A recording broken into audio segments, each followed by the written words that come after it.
Hello everyone, I hope तुसी सारे बड़ी कैंट होगे.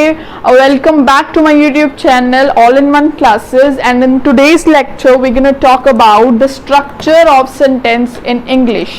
What is the structure of sentence in English? आपां ओदे बारे गल करनी है, right? थानू पता है स्पोकन इंग्लिश मैं करवा रही हूँ, ओदे विच मैं वोकैबलरी किन्ने सारे शॉर्ट्स वीडियोस डालियां हुई हैं, ओदे विच ही एक हैगा structure of sentence in English. हुण इंग्लिश नू समझण और बोलन तो पहला इट इज़ वेरी नैसेसरी कि सानू पता होवे what is active and passive voice. और दूसरी चीज़ सानू ये पता होना चाहिए कि स्ट्रक्चर किद्दां बनदा है. मतलब कोई भी अगर सेंटेंस है, कोई भी अगर लाइन है, तो उहदे विच किस हिसाब दा स्ट्रक्चर हुंदा है. वो सब्जेक्ट की हुंदा है, वर्ब की हुंदा है, राइट, ऑब्जेक्ट की हुंदा है. ये सारियां चीज़ां सानू आज इस लैक्चर च आपां समझांगे. सो फर्स्टली जो बहुत इंपॉर्टेंट है, मैं सिर्फ स्पोकन बारे गल कर रही हाँ. जो इंग्लिश हैगी है जर्नल इंग्लिश जिन्होंने असीं कंपलसरी इंग्लिश भी कहने हैं, जो ये बुक बहुत उहदे लई फाइन बुक हैगी है, वो मैं किसी होर दिन लाऊंगी. This is just for the spoken English. Spoken English और कॉम्पीटिटिव एग्जाम्स की इंग्लिश उन्हां च थोड़ा फर्क होंदा है, राइट. जो कॉम्पीटिटिव एग्जाम्स की इंग्लिश होंदी आ वो फार अपार्ट बहुत ज़्यादा होंदी आ. उहदे विच बहुत सारियां चीज़ां होर होंदियां जो असीं समझणियां वो पढ़नियां होंदियां. स्पोकन दे विच सानू सिर्फ वही चीज़ां चाहीदियां that is necessary for a daily to daily life, right. So आपां स्ट्रक्चर आपां स्पोकन इंग्लिश बारे गल करांगे, ठीक है. सो इहदे which structure of sentence in English, इहदे विच फर्स्टली आपां गल करांगे स्पोकन च सब तो ज़्यादा गल जिहड़ी हुंदी आ हुंदी आ एक्टिव वॉइस दी. Active voice, right.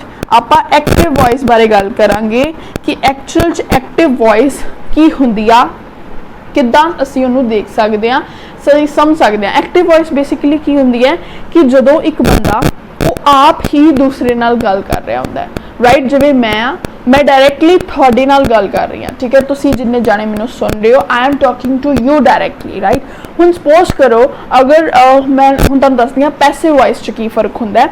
डिटेल च पैसिव वॉइस नूं आपां कदी होर करांगे, अज आपां एक्टिव वॉइस डिटेल च करनी आ.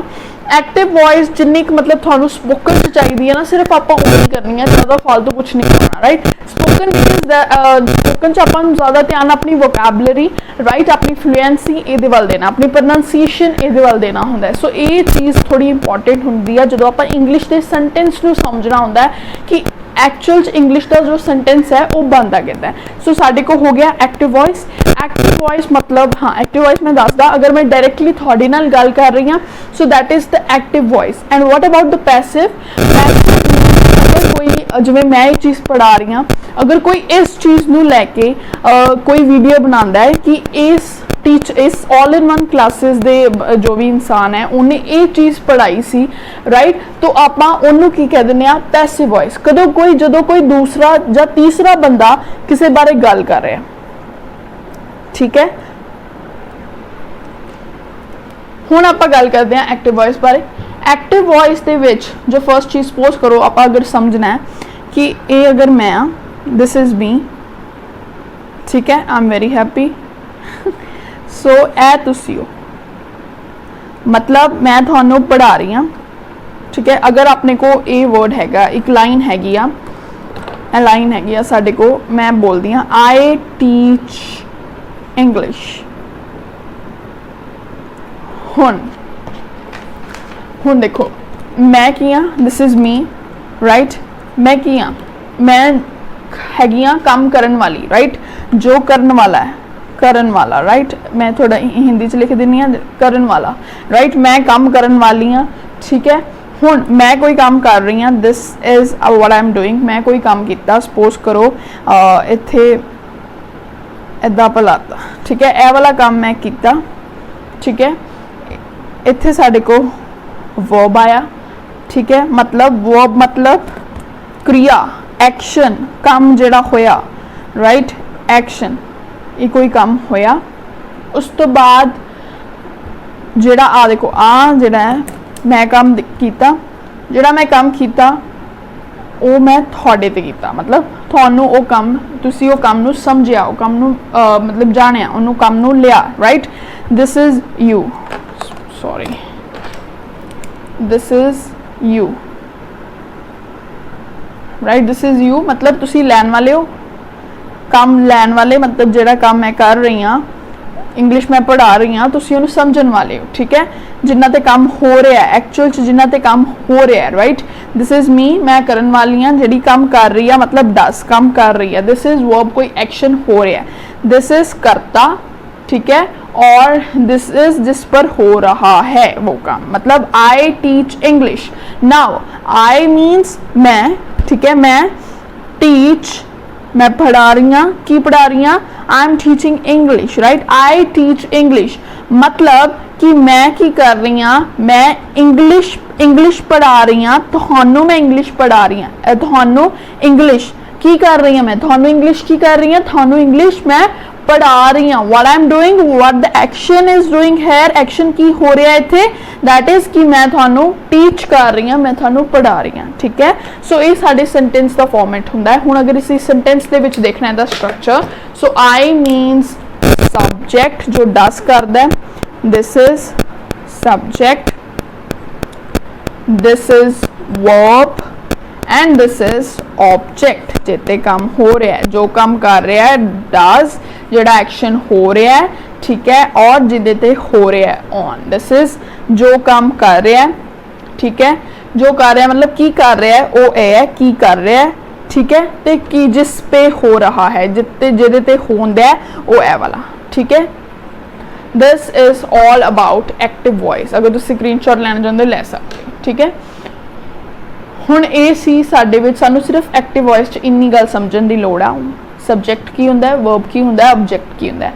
वर्ब दे विच सब तो ज़्यादा इंपॉर्टेंट है कि सानू सारियां verb second third form verb दे आने चाहिए, राइट।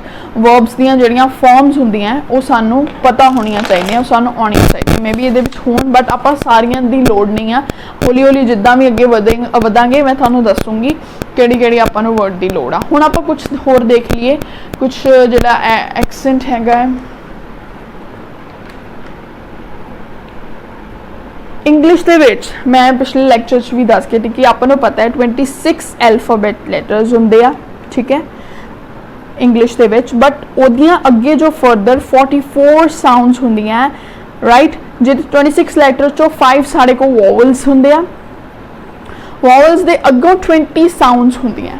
नाउ यू इमेजिन कि 26 एल्फाबेट आ, 5 साडे को vowel A E I O you, उन्हां दी अगे 20 साउंड्स ने, ठीक है। दैट इज वाई साडे इंग्लिश दे विच एक्सेंट जो है फर्क हुंदा है, प्रोनंसिएशन च फर्क हुंदा है, ठीक है। वो गल मैं अगे भी दसी, जिवें हुण केमिस्ट वर्ड है, केमिस्ट हैगा ए सी एच तो आ, चैमिस्ट होना चाहिए, बट दिस ए जो सी एच है इत्थे की दी प्रोनंसिएशन दे रहा है, ठीक है। केमिस्ट्री, राइट, के दी प्रोनंसिएशन दे रहा है, बट इत्थे आ गया साडे को चेन, ये च दी दे रहा है।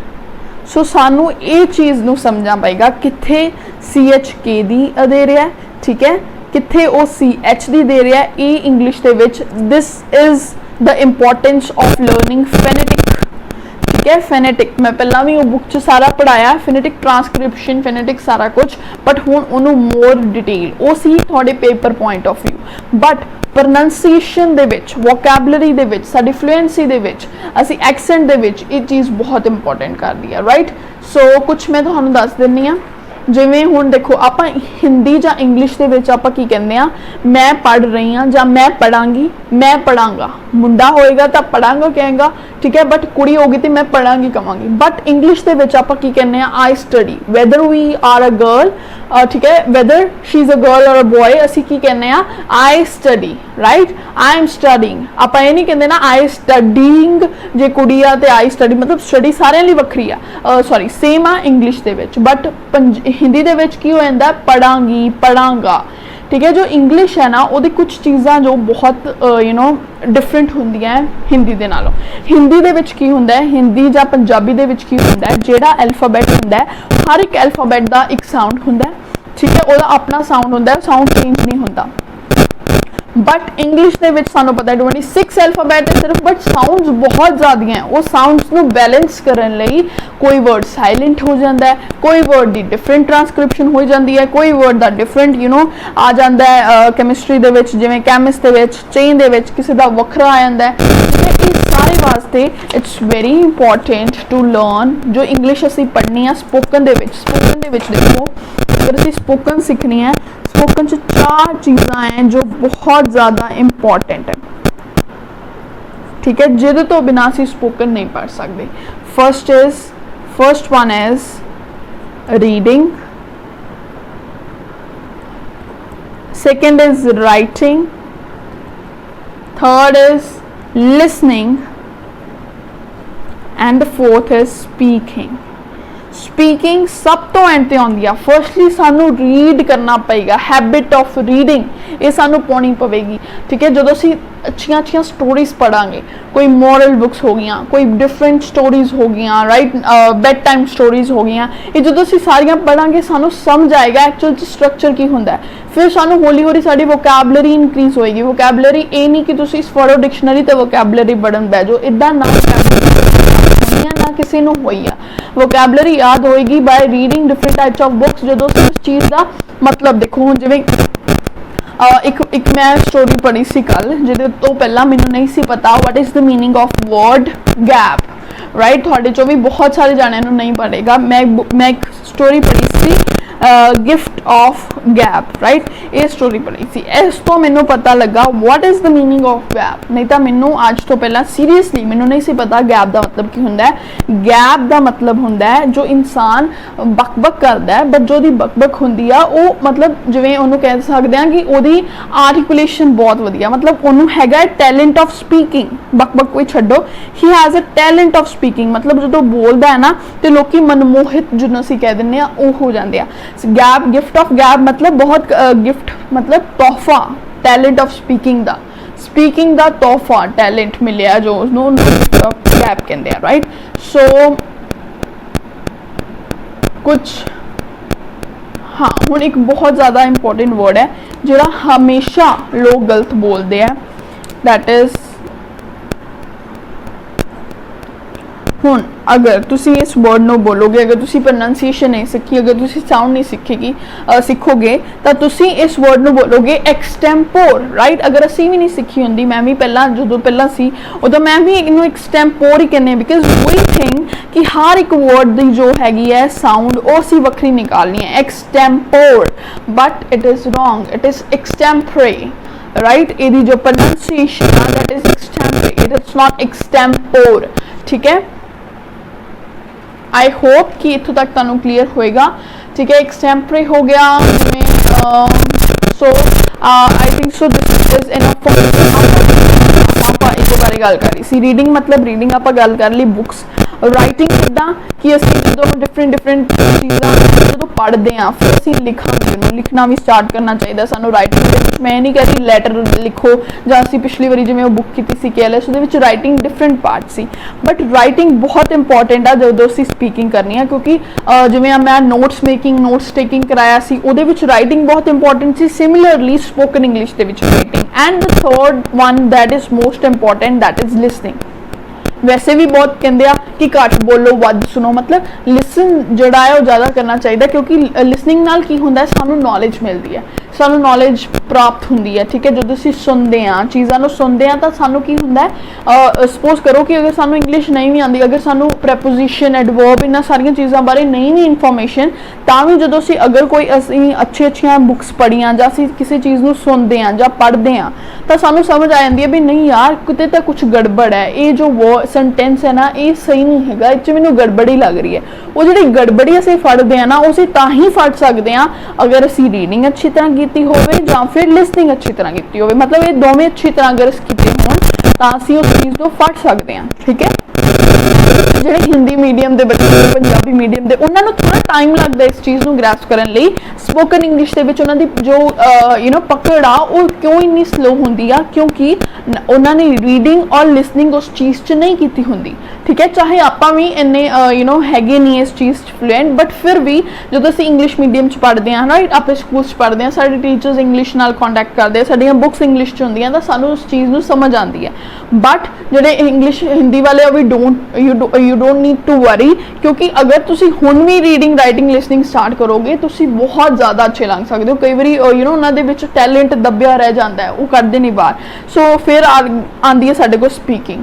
स्पीकिंग देखो असीं बोलना तां ही इंग्लिश दे विच स्टार्ट कर सकते हैं। अच्छा अगर असीं सोचांगे इंग्लिश दे विच, सो जदों असीं मन दे विच कोई चीज़ सोचते हैं ना, कोई गल करदे हो तां उहनूं एक बारी सोचा करो कि अगर इहदे इंग्लिश च मैं बोलना होवे तां इहनूं मैं किद्दां बोलांगा।